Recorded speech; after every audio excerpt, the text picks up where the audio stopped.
നമ്മുടെ മാമൂലുകളിലൊക്കെ നമ്മളൊന്ന് ശ്രദ്ധിക്കണമെന്ന് പറയാൻ കാരണം, നിങ്ങൾ ചെയ്യുന്ന ദാനത്തിന് കൂലിയുണ്ട്. നിങ്ങളുടെ മോളുടെ അല്ലെങ്കിൽ നിങ്ങളുടെ കുടുംബത്തിൽ ഒരു വീട് പണി നടക്കുകയാണ്, ഇതാ നിങ്ങളുടെ വക ഒരു പാത്രം, ഒരു ഡിന്നർ സെറ്റ് അല്ലേ, ഒരു ക്ലോക്ക്, ഒരു സ്പൂൺ, എന്തെങ്കിലും ഒരു ചെറുതോ വലുതോ നിങ്ങൾ വാങ്ങിച്ചു കൊണ്ടുപോയി കൊടുക്കും. ചിലപ്പോൾ വല്ല കട്ടിലോ ഫ്രിഡ്ജോ വാഷിംഗ് മെഷീനോ കയറി കൊണ്ടുപോയി കൊടുക്കുക. ആയിക്കോട്ടെ, അവനവന്റെ ആപത്തും തോഫീക്കൊക്കെ ഉണ്ടെങ്കിൽ അൽഹംദുലില്ലാ, കുഴപ്പമില്ല. പക്ഷേ പ്രശ്നം എന്താണെന്നറിയോ, ഇത് നിങ്ങൾ ചെയ്യുന്നത് മാമൂലിനാണ് ചെയ്യണതെങ്കിൽ പൈസ പോയി. ആ ഇലക്ട്രോണിക്സ് കടക്കാർക്ക് പൈസ ഇട്ട് നിങ്ങളെ പൈസ പോയി. നിങ്ങളത് തിരിച്ചു കിട്ടണമെന്ന് പ്രതീക്ഷിച്ചുകൊണ്ടാണ് ചെയ്തതെങ്കിലും പോയി. നിങ്ങൾ ചെയ്യേണ്ടത് എന്താണ്? അല്ലാഹുവേ, ഒരാൾക്കൊരു വീടുണ്ടായതല്ലേ, എന്തെങ്കിലും വലിയ ചെലവുള്ള സമയമല്ലേ, അപ്പോ എന്നെ കൊണ്ടൊരു ചെറിയ സഹായം ഞാൻ ചെയ്യട്ടെ. എന്താ അവിടെ കുറവുള്ളത്? ഓരോ സാധനങ്ങൾ ചോദിക്കുന്നു, അത് ഞാൻ വാങ്ങിച്ചു തരാം. അൽഹംദുലില്ലാ.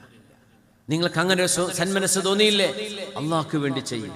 നിങ്ങളത് ചെയ്യുമ്പോൾ നാളെ എൻ്റെ മകന്റെ വീട് പണി നടക്കുമ്പോൾ, പടച്ചോനെ ഇതിന്റെ ഇരട്ടി അങ്ങോട്ട് തരണം എന്ന് നിയ്യത്തോട് കൊടുത്താൽ തീർന്നു. അതൊന്നും ചെയ്യണ്ട.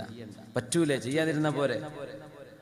നമ്മൾ എന്തിനാണ് ഈ മാമൂലുകൾക്ക് വേണ്ടി നമ്മുടെ അമലു സ്വാലിഹാത്ത് നഷ്ടപ്പെടുന്നത്? ചെറിയ കുഞ്ഞ് ജനിച്ചു, ഒരു കുഞ്ഞിന് ചെറിയൊരു അല്പം സ്വർണം, 2 ഗ്രാം 3 ഗ്രാം അല്ലെങ്കിൽ ഒരു പവന് എത്രയോ ആവട്ടെ, വാങ്ങിച്ചു കൊടുക്കുമ്പോ തന്നെ നിയ്യത്ത് പെണ്ണെ എഴുതിച്ചോ കൊടുത്തേക്കണം. നമ്മള് എന്തിന്?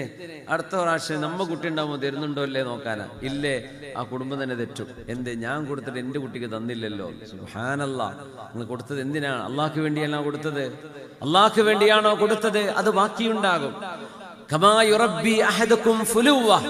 നിങ്ങൾ നിങ്ങളുടെ കന്നുകാലികൾ, മൃഗങ്ങളെ നിങ്ങൾ വളർത്തി വലുതാക്കുന്ന പോലെ അള്ളാഹു നിങ്ങളുടെ ദാനധർമ്മം ജബലോളം, പർവ്വതത്തോളം അള്ളാഹു വളർത്തിത്തരുമെന്ന് ഹബീബനാ റസൂലുള്ളാഹി സ്വല്ലല്ലാഹു അലൈഹി വസല്ലം.